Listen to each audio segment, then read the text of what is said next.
Weightage distribution എന്ന് പറയുമ്പം എല്ലാ ടോപ്പിക്കിനും ഡിഫറെൻ്റ് ആയിട്ടുള്ള ടോപ്പിക്കിന് അല്ലെങ്കിൽ ഓരോ ടോപ്പിക്കിനും വേണ്ട എത്രത്തോളം മാർക്കാണ് അല്ലെങ്കിൽ എത്രത്തോളം വെയിറ്റേജ് ആണ് ഓരോ ടോപ്പിക്കിനും നമുക്ക് ചോദിക്കാൻ ചാൻസ് ഉള്ളത്. ഇതാണ് ഇവിടെ ഡിസ്കസ് ചെയ്യുന്നത്. അപ്പം അതിന് ഫസ്റ്റ് യൂണിറ്റിന് molecules and their interaction relevant to biology, ഇതൊരു ഇമ്പോർട്ടൻറ്റ് യൂണിറ്റ് ആണ്. അപ്പോൾ സെക്ഷൻ ബി അല്ലെങ്കിൽ ഡയറക്റ്റ് ക്വസ്റ്റ്യന് 17.41% എന്ത് ചെയ്യും ചോദിക്കാൻ ചാൻസ് ഉള്ള ക്വസ്റ്റ്യൻ ആണ്. അപ്പം എന്ത് ചെയ്യാം, ഈ പാർട്ട് അല്ലെങ്കിൽ molecules and their interaction relevant to biology നിങ്ങൾ ഒരിക്കലും സ്കിപ്പ് ചെയ്ത് കളയരുത്. ഇതിലാണെങ്കിൽ നമ്മൾ കൂടുതലും പഠിച്ച കാര്യങ്ങൾ തന്നെയാണ്, ഒന്ന് റിഫ്രഷ് ചെയ്യാൻ മാത്രമേ ഉണ്ടാവുള്ളൂ. അപ്പം നമ്മൾ എക്സാം ഹാളിൽ പോയിരിക്കുമ്പോൾ ബോണ്ടും ആറ്റംസും മോളിക്യൂൾസും ഒക്കെ കാണുമ്പോൾ നമ്മൾ വിചാരിക്കും ഇതൊന്ന് നോക്കിയിരുന്നെങ്കിൽ കിട്ടുമായിരുന്നല്ലോ. അപ്പം അങ്ങനെ ഒരു ചാൻസ് ഉണ്ടാക്കരുത്. അതുകൊണ്ട് ഈ ടോപ്പിക് അല്ലെങ്കിൽ molecules and their interaction relevant to biology അത് പഠിച്ച് തന്നെ പോവാം. Then next is then section സിയില് പാർട്ട് സിയിൽ എത്ര ക്വസ്റ്റ്യൻസ് വരുന്നുണ്ട്? 8% പാർട്ട് സി ക്വസ്റ്റ്യൻസ് അല്ലെങ്കിൽ 2 പാർട്ട് സി എന്ന് പറഞ്ഞാൽ എത്രയാണ്? പാർട്ട് സിയിൽ 4 വെയിറ്റേജ് ക്വസ്റ്റ്യൻസ് ആണുള്ളത്. അതിൻ്റെ 8% പാർട്ട് സിയിലും ഇതെന്ന് ചോദിക്കാറുണ്ട്. Then next is cellular organisation. Cellular organisation എന്താണ്? ഇമ്പോർട്ടൻറ്റ് ടോപ്പിക് ആണ്. പാർട്ട് ബിയിൽ 11.43% ക്വസ്റ്റ്യൻ ചോദിക്കാറുണ്ട്. പാർട്ട് സിയിലോ 6.67% ആണ് ചോദിക്കാനുള്ള chance. Next unit 3 fundamental processes. Fundamental പ്രോസസ്സിൽ ഇതിൽ 11.43 വെയിറ്റേജ് ആണ്. ഏതിനുള്ള?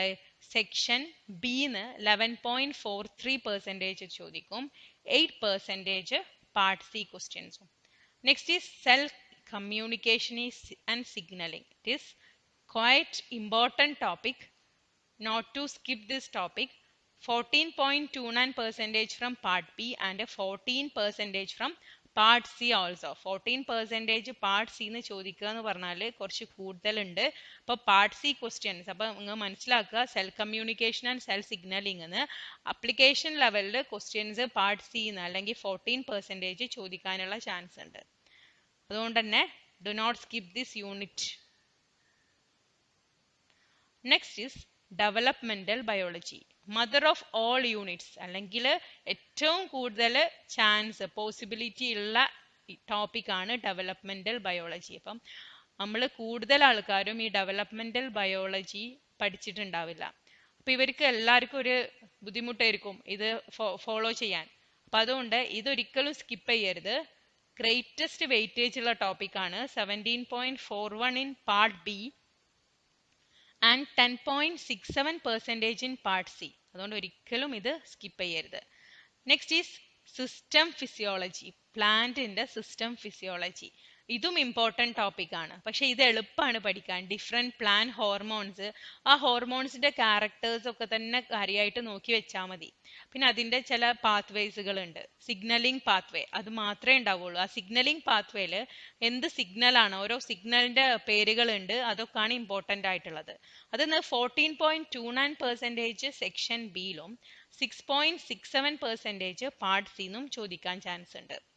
Next is system physiology animal. ഇത് നിങ്ങൾക്ക് ഷുവർ ആയിട്ട് സ്കിപ്പ് ചെയ്യാൻ പറ്റുന്ന ഒരു യൂണിറ്റ് ആണ്. ഇത് നിങ്ങൾ നോക്കിയില്ലെങ്കിലും വലിയ ടെൻഷനില്ല. 5% പാർട്ട് ബിന്നും 5% പാർട്ട് സിന്നും. അത് ഡിഫറെൻറ്റ് സിസ്റ്റംസ് ഒക്കെ ആണ്. നമ്മളെ എൻഡോക്രൈൻ സിസ്റ്റം അല്ലെങ്കിൽ digestive system, respiratory system. In case നിങ്ങൾക്ക് ബാക്കി ടൈം കിട്ടുകയാണെങ്കിൽ നിങ്ങൾക്ക് വായിച്ചു നോക്കുകയും ചെയ്യാം. Next is inheritance biology. Inheritance ബയോളജിയും ഇമ്പോർട്ടൻ്റ് ആണ്. 9.33% സെക്ഷൻ സിയിൽ ചോദിക്കാൻ ചാൻസ് ഉണ്ട്. Then 5.71% in part B. അതും എന്താണ് ചോദിക്കാൻ ചാൻസ് ഉള്ളതാണ് ഇൻഹെറിറ്റൻസ് ബയോളജി. അതുകൊണ്ട് തന്നെ not to skip. 9.33 in section C എന്ന് പറഞ്ഞാൽ ഹൈ വാല്യൂ ആണ്. അതുകൊണ്ട് ഇതൊരിക്കലും വിട്ടുകളയരുത്. പെഡിഗ്രി അനാലിസിസ്, ഇതിന്ന് ജെനറ്റിക്സിൽ നിന്ന് ഏറ്റവും പെഡിഗ്രി വെച്ചിട്ട് ഒരു ക്വസ്റ്റ്യൻ പേപ്പർ ഇല്ല, ഒരൊറ്റ CSIR ലൈഫ് സയൻസ് നെറ്റ് എക്സാമിന്റെ ക്വസ്റ്റ്യൻ പേപ്പറും കാണാൻ പറ്റൂല. Next is diversity of life forms. Diversity of life forms നിങ്ങൾക്ക് സ്കിപ്പ് ചെയ്യാം. സ്കിപ്പബിൾ യൂണിറ്റ് ആണ്. 2.6% മാത്രമേ ചാൻസ് ഉള്ളൂ പാർട്ട് ബിന്നും പാർട്ട് സിന്നും ചോദിക്കാനുള്ള. Next is ecological principles. ഇതും ഇമ്പോർട്ടൻ്റ് ആണ്. ഇത് പക്ഷേ ഡയറക്റ്റ് ക്വസ്റ്റ്യൻസ് ആയതുകൊണ്ട് തന്നെ നമ്മൾ പഠിച്ചാൽ അത് നമ്മൾ ഡയറക്റ്റ് ആയിട്ടും ആ ആൻസർ നമുക്ക് എഴുതാൻ പറ്റും എന്നുള്ളൊരു വിശ്വാസമുള്ള ചാപ്റ്റർ ആണ് ecological principles. 5.77 from part B and 5.33 from part C. Next is evolution and behaviour. ഇതാണ് സെക്കൻഡ് മോസ്റ്റ് ഇമ്പോർട്ടൻറ്റ് യൂണിറ്റ്. അപ്പോൾ എവല്യൂഷന് ഒരിക്കലും നിങ്ങൾ സ്കിപ്പ് ചെയ്യരുത്. നമ്മളൊരു കഥ വായിക്കണ മാതിരി എവല്യൂഷൻ വായിച്ച് ഒരു മനസ്സിലാക്കി വെച്ചാൽ ഇതിന്ന് ഇത്രയും മാർക്ക് നമുക്ക് ഹൈ മാർക്ക് സ്കോർ ചെയ്യാൻ പറ്റും. 14.29% from part B and 6.67% from part C questions. Next is applied biology. ഇതാണ് ഫോർത്ത് മോസ്റ്റ് ഇമ്പോർട്ടൻറ്റ് യൂണിറ്റ്. അതിന്ന് 8.57% പാർട്ട് ബി എന്ന് ചോദിക്കണാണ്. 6.67% പാർട്ട് സി എന്ന് ചോദിക്കണാണ്. Next last unit methods in biology. ഇതാണ് തേർഡ് മോസ്റ്റ് ഇമ്പോർട്ടൻറ്റ് യൂണിറ്റ്. അപ്പം അതിൽ ഡിഫറെൻ്റ് ആയിട്ടുള്ള techniques ആയതുകൊണ്ട് ഞാനത് സിലബസ് ഡിസ്കസ് ചെയ്ത ടൈം ഡീറ്റെയിൽഡ് ആയിട്ട് ഞാൻ പറഞ്ഞിട്ടില്ല. എല്ലാ ടെക്നിക്സും ഇമ്പോർട്ടൻ്റ് ആണ്. അപ്പം അതിന്ന് 14.29 പാർട്ട് ബി ക്വസ്റ്റ്യൻസിൽ ചോദിക്കാറുണ്ട്. 12% പാർട്ട് സി ക്വസ്റ്റ്യൻസും ഈ മെത്തേഡ്സ് ഇൻ ബയോളജി എന്നാണ് ചോദിക്കാറുള്ളത്. ഡിഫറെൻറ്റ് മെത്തേഡ്സ്, മോളിക്കുലാർ ആവട്ടെ ഡിഫറെൻ്റ് ആയിട്ടുള്ള മെത്തേഡ്സ് ഇതിന്ന് ചോദിക്കാറുണ്ട്. Molecular method, histochemical method, biophysical method, എല്ലാ മെത്തേഡിന്നും ചോദിക്കാറുണ്ട്. മൈക്രോസ്കോപ്പിക് ടെക്നിക് ഇതെന്നൊക്കെ ചോദിക്കാറുണ്ട്. Next we are coming to study material. ഏത് സ്റ്റഡി മെറ്റീരിയൽ ആണ് നമ്മൾ life science CSIR NET clear ചെയ്യാൻ വേണ്ടിയിട്ട് നമ്മളെ കൂടെ അല്ലെങ്കിൽ നമ്മൾ എപ്പോഴും നോക്കണ്ട ഫോളോ ചെയ്യേണ്ട സ്റ്റഡി മെറ്റീരിയൽ? ഐ തിങ്ക് എനിക്ക് തോന്നിയിട്ടുള്ളത് ഈ പ്രണവ് കുമാർ ആൻഡ് ഉഷാമിന എന്ന് പറഞ്ഞിട്ടുള്ള പാത്ത് ഫൈൻഡർ അക്കാഡമിത്തെ അവരെ ഫണ്ടമെന്റൽസ് ആൻഡ് പ്രാക്ടീസസ് എന്ന് പറഞ്ഞിട്ട് 2 ബുക്ക് ഉണ്ട്, 2 വോളിയുണ്ട്. ഇത് രണ്ടും ഹൈലി ഇമ്പോർട്ടൻ്റ് ആണ്. അത് നിങ്ങളെ കയ്യിലുണ്ടെങ്കിൽ നിങ്ങൾക്ക് അത് പഠിച്ചാൽ തന്നെ ഒരുവിധം മാർക്ക് നിങ്ങൾക്ക് സ്കോർ ചെയ്യാൻ പറ്റും. Next reference books. അപ്പോൾ ഈ റഫറൻസ് ബുക്കിൽ നമ്മൾ റെഫർ ചെയ്യുകയാണെങ്കിൽ അല്ലെങ്കിൽ ബയോകെമിസ്ട്രി നമുക്കിപ്പോൾ എല്ലാ ചാപ്റ്റേഴ്സും നമുക്ക് ചിലപ്പം ഇൻക്ലൂഡ് ചെയ്യണമെന്നില്ല. അതുകൊണ്ട് റെഫർ ചെയ്യുകയാണെങ്കിൽ biochemistry Stryer, principles of biochemistry by Voet, Lehninger principle of biochemistry, then enzymes, Trevor Palmer and Philip Bonner. ഈ ബുക്സുകളൊക്കെ നിങ്ങൾക്ക് റെഫർ ചെയ്യാൻ പറ്റും. Next is genetics. ജെനറ്റിക്സിൽ പ്രിൻസിപ്പിൾസ് ഓഫ് ജെനറ്റിക്സ്, സ്നെസ്റ്റാർഡിൻ്റെ principles of genetics. It is an important book, അല്ലെങ്കിൽ നമുക്ക് എപ്പോഴും റെഫർ ചെയ്യാൻ പറ്റുന്ന ഒരു ബുക്കാണ് Snustad. Then principles and analysis, Daniel Hartl and Elizabeth W. Jones. Then genetics of BD സിംഗിൻ്റെ genetics.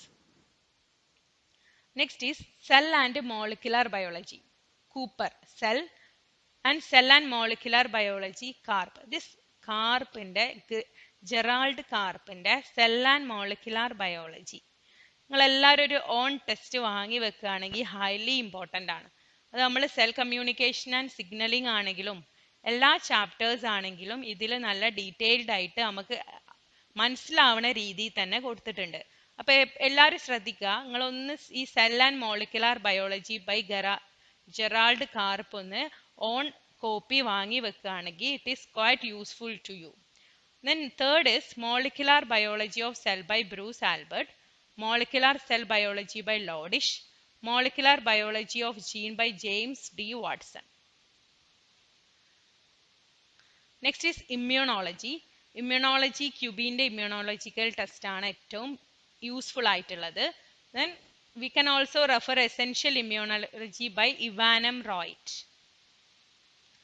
Next is developmental biology. Developmental biology ഗിൽബർട്ടിൻ്റെ developmental biology ആണ് ഏറ്റവും ഇമ്പോർട്ടൻ്റ് ആയിട്ട്. നിങ്ങൾക്ക് ഏതെങ്കിലും ഡൗട്ട് ക്ലിയർ ചെയ്യണമെങ്കിൽ ഫോളോ ചെയ്യാൻ പറ്റുന്ന ഒരേ ഒരു ബുക്ക് ഏതാ? Developmental biology by Gilbert. Then principles of developmental by 5E Lewis വോൾപ്പട്ടിൻ്റെ ബുക്കും യൂസ്ഫുൾ ആണ്.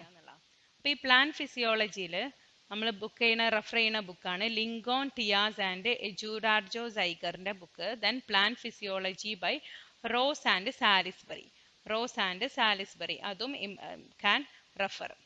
Then next is animal physiology. Animal physiology ന്റെ ബുക്കാണ് essentials of animal physiology by Rastogi. അതും ഇമ്പോർട്ടൻ്റ് ആണ്. പക്ഷെ അനിമൽ ഫിസിയോളജിന്ന് അധികം ക്വസ്റ്റ്യൻസ് ചോദിക്കാറില്ലാത്തതുകൊണ്ട് അത് ചെയ്തിയിലാച്ചിട്ട് കുഴപ്പമില്ല. Next is ecology. Basic ecology by Eugene P Odum, ecology and environment by P D Sharma. ഇത് രണ്ടുമാണ് ഇക്കോളജിക്ക് യൂസ്ഫുൾ ആയിട്ടുള്ള book. Then evolution organic evolution or evolutionary biology by Veerbala റസ്തോഗിന്റെ ബുക്ക് ഹൈലി ഇമ്പോർട്ടൻ്റ് ആണ്. എവല്യൂഷൻ നമുക്ക് നോക്കണമെങ്കിൽ അതിൽ നോക്കിയാൽ മതി. Next is recombinant DNA technology. Recombinant DNA ടെക്നോളജിയിൽ principles of gene manipulation and genomics പ്രിംറോസിന്റെ ബുക്ക് യൂസ് ചെയ്യാം. Cloning a laboratory manual by സാംബ്രൂക്ക്, gene cloning and analysis by TA Brown, ഇതും നമുക്ക് യൂസ് ചെയ്യാം. Then next is methods in biology. അത് ഏതൊക്കെയാണ്? Principles and technique of biochemistry and molecular biology by Wilson Walker. Then biophysical chemistry by Upadhyay. ഈ biophysical chemistry ഉപാധ്യായിന്റെ biophysical chemistry നമുക്ക് use ചെയ്യാൻ പറ്റും. Then last is applied biology. Applied biology, plant breeding, BD Singh's plant breeding, genomics, TA Brown's introduction to plant tissue culture, Rasdande. ഇത് നമുക്ക് highly useful ആണ്.